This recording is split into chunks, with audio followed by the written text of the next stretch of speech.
સાવરકુંડલા નગરપાલિકા દ્વારા સ્વચ્છ ભારત મિશન યોજના અંતર્ગત ડમ્પિંગ સાઇટની દિવાલ બનાવાઈ હતી, પરંતુ આ દિવાલ બનાવવામાં ભ્રષ્ટાચાર કરાયો હોવાનું સામે આવ્યું છે। 89,44,000ના ખર્ચે નગરપાલિકા દ્વારા ગર્વિસ ઇન્ફ્રાસ્ટ્રક્ચર એજન્સી દ્વારા આ દિવાલ બનાવાઈ હતી, ત્યારે દિવાલનું કામ નબળું હોવાનું સામે આવતા પ્રાદેશિક કમિશનરે એજન્સીને ચૂકવેલ રકમ વસૂલ કરવા પાલિકાને આદેશ આપ્યા છે, તેમજ પાલિકાએ 10 દિવસમાં તમામ રકમ જમા કરી દેવા એજન્સીને નોટિસ ફટકારી છે।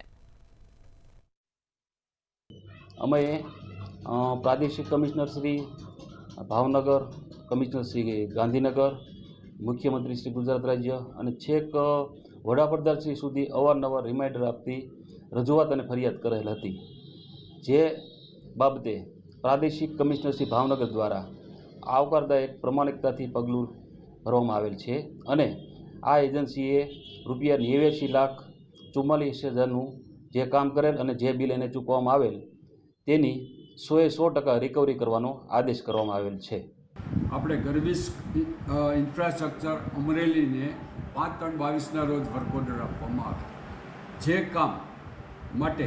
કામ પૂરું કરી 89,44,726 ગર્વિસ ઇન્ફ્રાસ્ટ્રક્ચરને અત્રેથી ચૂકવી આપવામાં આવે, જે અન્વયે નબળા કામ અંગેની સરકારશ્રીમાં ફરિયાદ થતાં આ અંગે 17/9/22ના રોજ કમિશનર કચેરીના એન્જિનિયરો દ્વારા તપાસ કરવામાં આવે, જે તપાસના રિપોર્ટ આધારે 16/7/24ના રોજ કમિશનર દ્વારા 89,44,726ની એજન્સી પાસેથી વસૂલ કરવા જણાવેલ।